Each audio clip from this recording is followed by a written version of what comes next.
Sukses, kaya raya, sehat walafiat, bahagia, sejahtera. Kupas kejadian viral dari sisi spiritual.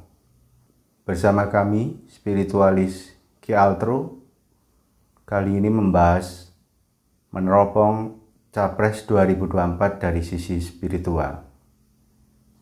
Ki Altro, siapa saja sosok Capres yang sudah muncul di tahun 2024 nanti?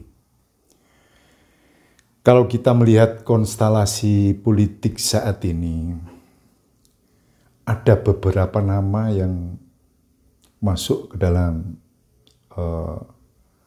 calon-calon yang potensial, terutama mereka yang elektabilitasnya dianggap memenuhi standar untuk mengikuti Pilpres tahun 2024 nanti ya. Di antaranya ada nama Puan Maharani, ada Pak Prabowo, ada Anies Baswedan, ada Ganjar Pranowo, ada Erlangga Hartarto, ada Pak Andika Perkasa ya, mantan Pangat ya, Panglima Angkatan Darat. Ada Erick Thohir, ada AHY,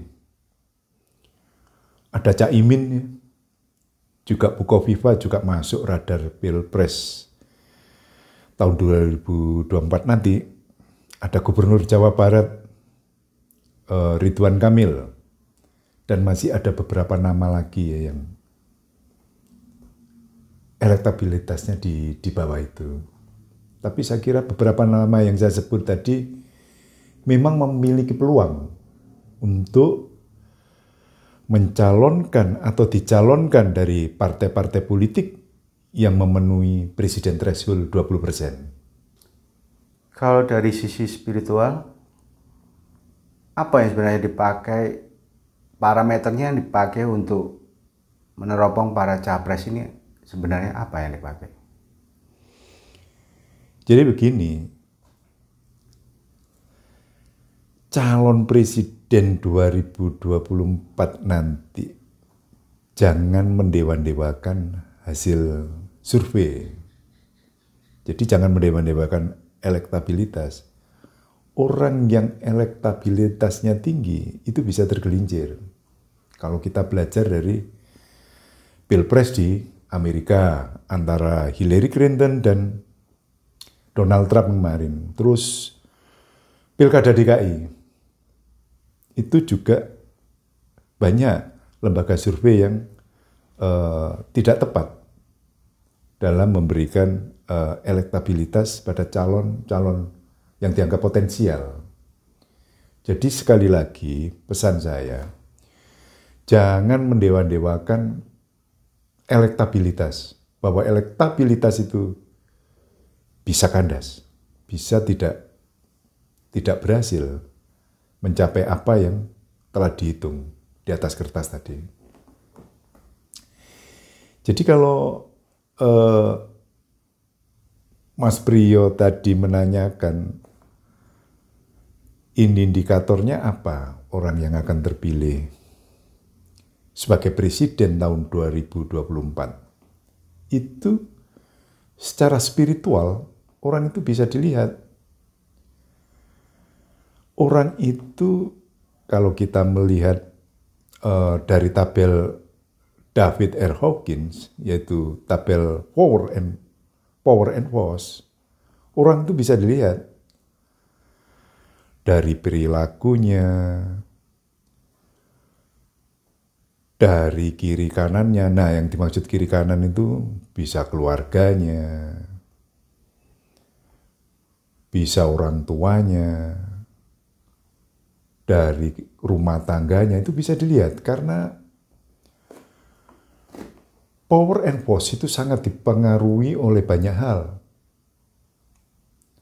Nah, kalau orang itu pada kondisi force yang frekuensinya rendah, meskipun orang itu